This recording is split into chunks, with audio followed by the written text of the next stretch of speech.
Welcome to this video. ಈ ವಿಡಿಯೋದಲ್ಲಿ ನಾವು ಕರ್ನಾಟಕದ ಗಡಿ ಇದ್ರ ಬಗ್ಗೆ ತಿಳ್ಕೊಳ್ತಾ ಹೋಗ್ತೀವಿ. ಸೊ ಫಸ್ಟು ಗಡಿ ರೇಖೆ ಅಂದರೆ ಏನು ಅಂತ ತಿಳ್ಕೊಳ್ಳೋಣ. ಗಡಿ ರೇಖೆ ಅಂತಂದರೆ ಇದು ಒಂದು ರೇಖೆ. ಇದು ಯಾವುದೇ ಎರಡು ಜಿಲ್ಲೆ, ರಾಜ್ಯ ಅಥವಾ ದೇಶವನ್ನು ವಿಂಗಡಿಸುವಂತಹ ಒಂದು ರೇಖೆಯಾಗಿದೆ. ಇಲ್ಲಿ ನಾವು ಕರ್ನಾಟಕದ ಗಡಿ ರೇಖೆ ಅಥವಾ ಕರ್ನಾಟಕದ ಗಡಿ ಬಗ್ಗೆ ತಿಳ್ಕೊಳ್ತಾ ಹೋಗ್ತೀವಿ. ಕರ್ನಾಟಕದ ಒಟ್ಟು ಗಡಿ ಸುತ್ತಳತೆಯು ಸರಿಸುಮಾರು 3112 ಕಿಲೋಮೀಟರ್ಗಳಷ್ಟು ಉದ್ದ ಇದ್ದು, ಈ ಒಟ್ಟು ಉದ್ದವು ಕರಾವಳಿ ತೀರ ಮತ್ತು ನೆರೆ ರಾಜ್ಯಗಳೊಂದಿಗಿನ ಭೂಗಡಿಗಳನ್ನು ಹೊಂದಿದೆ. ಅಂದರೆ ಇಲ್ಲಿ ಕರಾವಳಿ ತೀರ ಮತ್ತು ಭೂಗಡಿ ಎರಡನ್ನೂ ಸೇರಿಸಿ 3112 ಕಿಲೋಮೀಟರ್ ಉದ್ದದ ಗಡಿಯನ್ನು ಕರ್ನಾಟಕ ಹೊಂದಿದೆ. ಮೊದಲನೇದಾಗಿ ನಾವು ಕರ್ನಾಟಕ ತೀರದ ಗಡಿ ಉದ್ದವನ್ನು ನೋಡ್ತಾ ಹೋಗೋದಾದರೆ, ಕರ್ನಾಟಕ ರಾಜ್ಯವು ಅರೇಬಿಯನ್ ಸಮುದ್ರದೊಂದಿಗೆ ಸುಮಾರು 320 ಕಿಲೋಮೀಟರ್ ಅಥವಾ 200 ಮೈಲಿಗಳಷ್ಟು ಉದ್ದದ ಕರಾವಳಿ ತೀರವನ್ನು ಹೊಂದಿದೆ.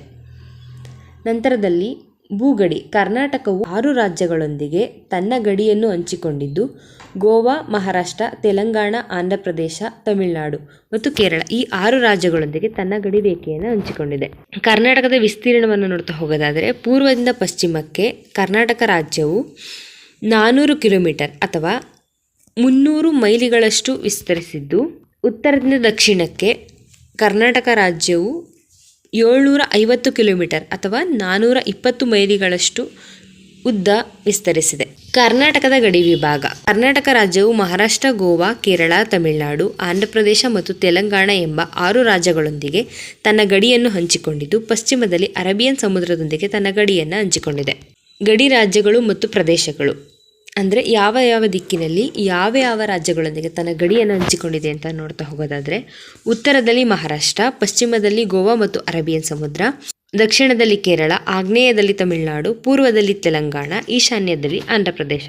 ನಂತರದಲ್ಲಿ ಕರ್ನಾಟಕದ ಗಡಿ ಜಿಲ್ಲೆಗಳು ಅಂದರೆ ಕರ್ನಾಟಕದಲ್ಲಿರ್ತಕ್ಕಂಥ ಯಾವೆಲ್ಲ ಜಿಲ್ಲೆಗಳು ಅಂತಾರಾಜ್ಯ ಗಡಿಯನ್ನು ಹೊಂದಿದೆ ಅಂತ ನೋಡ್ತಾ ಹೋಗೋದಾದರೆ, ಬೆಂಗಳೂರು ನಗರ, ರಾಮನಗರ, ಚಿತ್ರದುರ್ಗ, ಬೆಳಗಾವಿ, ಕಾರವಾರ, ಬೀದರ್, ಗುಲ್ಬರ್ಗ, ಚಾಮರಾಜನಗರ ಜಿಲ್ಲೆಗಳು ಅಂತಾರಾಜ್ಯ ಗಡಿಗಳನ್ನು ಹೊಂದಿವೆ. ಈ 6 ರಾಜ್ಯಗಳ ಒಂದೊಂದಾಗಿ ಎಷ್ಟು ಉದ್ದ ಇದೆ ಮತ್ತು ಹೇಗಿದೆ ಅದ್ರ ಗಡಿ, ಕರ್ನಾಟಕ ಮತ್ತು ಆ ರಾಜ್ಯಗಳ ನಡುವಿನ ಗಡಿ ಅಂತೇಳಿ ತಿಳ್ಕೊಳ್ತಾ ಹೋಗ್ತೀವಿ. ಮೊದಲನೇದಾಗಿ ಮಹಾರಾಷ್ಟ್ರ ಮತ್ತು ಕರ್ನಾಟಕದ ಗಡಿ.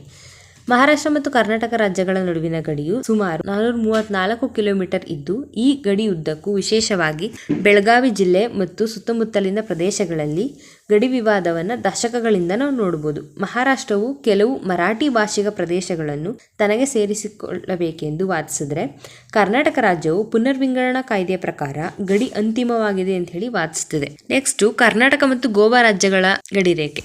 ಈ ಗಡಿ ರೇಖೆಯು ನೈಸರ್ಗಿಕ ಭೌಗೋಳಿಕ ರಚನೆಗಳಾದ ಬೆಟ್ಟ, ಕಣಿವೆ, ನದಿಗಳು ಮತ್ತು ಕಾಡುಗಳ ಮೂಲಕ ಹಾದು ಹೋಗುವುದರಿಂದ ಇದರ ನಿಖರ ಉದ್ದವನ್ನು ಹೇಳುವುದು ಕಷ್ಟ. ಆದರೆ ಕರ್ನಾಟಕದ ಕರಾವಳಿ ಸುಮಾರು 320 ಕಿಲೋಮೀಟರ್ ಉದ್ದವಿದ್ದು, ಇದರಲ್ಲಿ ಗೋವಾ ಗಡಿಯೂ ಕೂಡ ಸೇರಿಕೊಳ್ಳುತ್ತೆ. ನಂತರದಲ್ಲಿ ಕರ್ನಾಟಕ ರಾಜ್ಯ ಮತ್ತು ಅರಬ್ಬಿ ಸಮುದ್ರದ ನಡುವಿನ ಗಡಿಯನ್ನು ನೋಡ್ತಾ ಹೋಗೋದಾದರೆ, ಕರ್ನಾಟಕ ರಾಜ್ಯ ಮತ್ತು ಅರಬ್ಬಿ ಸಮುದ್ರದ ನಡುವಿನ ಕರಾವಳಿ ತೀರದ ಉದ್ದವು ಸರಿಸುಮಾರು 343.30 ಕಿಲೋಮೀಟರ್ ಅಷ್ಟು ಉದ್ದವಿದೆ.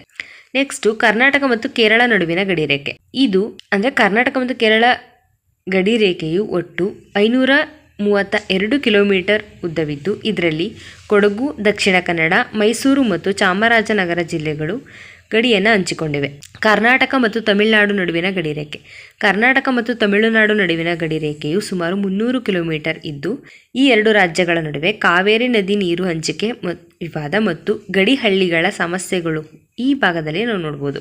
ಕರ್ನಾಟಕ ಮತ್ತು ತೆಲಂಗಾಣ ನಡುವಿನ ಗಡಿ ರೇಖೆ. ಕರ್ನಾಟಕ ಮತ್ತು ತೆಲಂಗಾಣ ರಾಜ್ಯಗಳು ನಡುವಿನ ಗಡಿ ರೇಖೆಯು ಸುಮಾರು 797 ಅಂದರೆ ಎಲ್ಲ ರಾಜ್ಯಗಳಿಂದ ಈ ರಾಜ್ಯದೊಂದಿಗೆ ಕರ್ನಾಟಕ ಅತಿ ಹೆಚ್ಚು ತನ್ನ ಗಡಿ ರೇಖೆಯನ್ನು ಹಂಚಿಕೊಂಡಿದೆ. ಇದು ಉತ್ತರ ಪಶ್ಚಿಮದಿಂದ ದಕ್ಷಿಣ ಪೂರ್ವದವರೆಗೆ ವಿಸ್ತರಿಸಿದ್ದು ಮತ್ತು ಹೆಚ್ಚಾಗಿ ಕೃಷ್ಣಾ ನದಿಯಿಂದ ಗುರುತಿಸಲ್ಪಟ್ಟಿದೆ. ಗಡಿಯನ್ನು ಹಂಚಿಕೊಳ್ಳುವ ಕರ್ನಾಟಕದ ಪ್ರಮುಖ ಜಿಲ್ಲೆಗಳೆಂದರೆ ಬೀದರ್, ಯಾದಗಿರಿ, ರಾಯಚೂರು, ಕಲಬುರಗಿ ಮತ್ತು ಬಳ್ಳಾರಿ.